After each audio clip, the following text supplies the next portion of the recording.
एक समय की बात है। समुद्र के किनारे एक छोटे से गांव में अर्जुन नामक एक मछुआरा रहता था। उसका झोंपड़ा छोटा और पुराना था, जो लकड़ी से बना था, जिसे लहरें किनारे पर लाती थीं। उसकी जिंदगी भले ही साधारण थी, लेकिन उसमें एक अडिग आशा थी कि एक दिन वह अपनी गरीबी से उबर जाएगा। हर सुबह वह सुबह सुबह अपनी नाव की तैयारी करता और अपनी जाल समुद्र में डालता, यह उम्मीद करते हुए कि उसे बहुत सारी मछलियां मिलेंगी। लेकिन अक्सर उसकी जाल खाली होती और समुद्र उसकी जरूरतों के प्रति हमेशा नीरस ही रहता था। अर्जुन के पास एक चीज थी जो उसे बाकी मछुआरों से अलग बनाती थी, एक सपना। उसे सपना था कि वह एक दिन अमीर बनेगा, न कि ऐशो आराम के लिए, बल्कि अपनी परिवार को खुश रखने के लिए, गरीबी से बाहर निकलने के लिए और अपने बच्चों को स्कूल भेजने के लिए।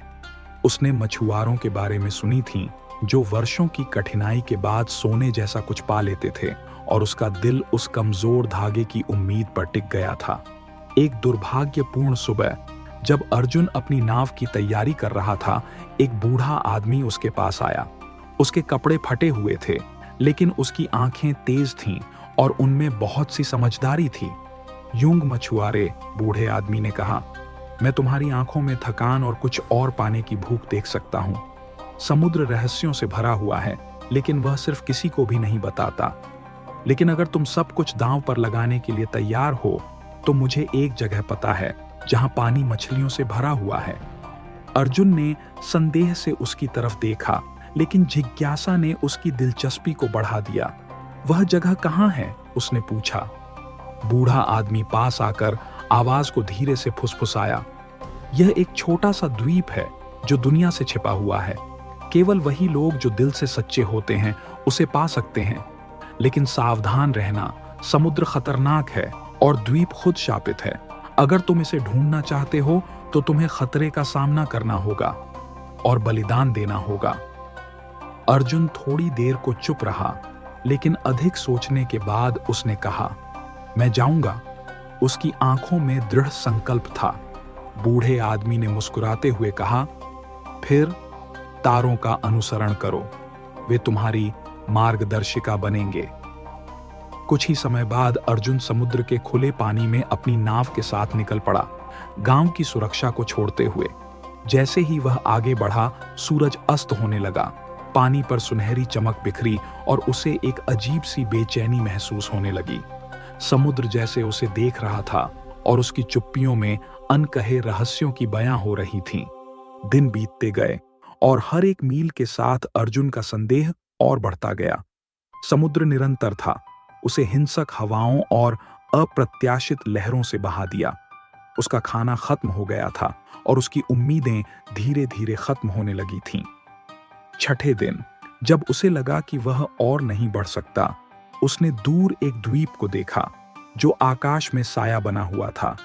उसका दिल जोर जोर से धड़कने लगा।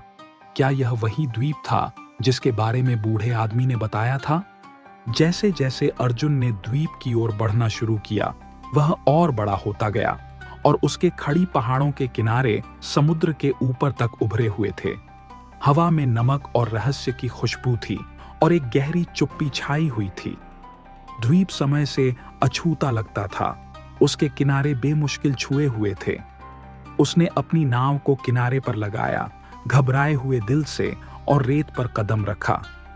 चौंकाने वाली बात यह थी कि द्वीप पर कोई जीवन नहीं था, न गांव वाले, न जानवर, न ही पक्षियों की आवाज। बस समुद्र के टकराने की आवाज थी जो कुछ अजीब सी लग रही थी। अर्जुन ने जंगल के बीच से एक संकीर्ण रास्ता लिया। उसका दिल धड़क रहा था क्योंकि वह आगे बढ़ रहा था और जंगल की चुप्पी दबाव डाल रही थी। घंटों चलने के बाद उसने एक छोटी सी खुली जगह पाई। वहां एक पत्थर की चौकी के ऊपर एक सुनहरी मछली रखी हुई थी। वह अविस्मरणीय थी। उसके स्केल्स, पंख असाधारण रूप से चमक रहे थे और वह जैसे जीवन से भरपूर लग रही थी। अर्जुन की आंखें विस्मय से फैल गईं। यही वह पुरस्कार था जिसके बारे में बूढ़े आदमी ने बताया था।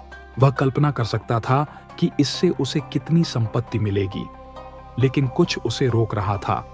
उसके अंदर एक एहसास, जैसे कोई चेतावनी हो। उसने हाथ बढ़ाकर मछली को छुआ। जैसे ही उसकी उंगलियां उसकी ठंडी सतह से रगड़ी, जमीन में हलचल हुई और आकाश अंधेरा हो गया। एक आवाज गहरी और मजबूत आकाश में गूंजने लगी। मूर्ख इंसान, आवाज गूंजी, तुमने शाप को जगा दिया है। यह मछली जो तुम ढूंढ रहे हो वह आशीर्वाद नहीं है, बल्कि एक परीक्षा है। तुम अपनी कल्पनाओं से कहीं अधिक संपन्न हो जाओगे, लेकिन इसकी एक कीमत होगी। तुम्हें चुनना होगा, संपत्ति या जीवन। अर्जुन का खून जमसा गया।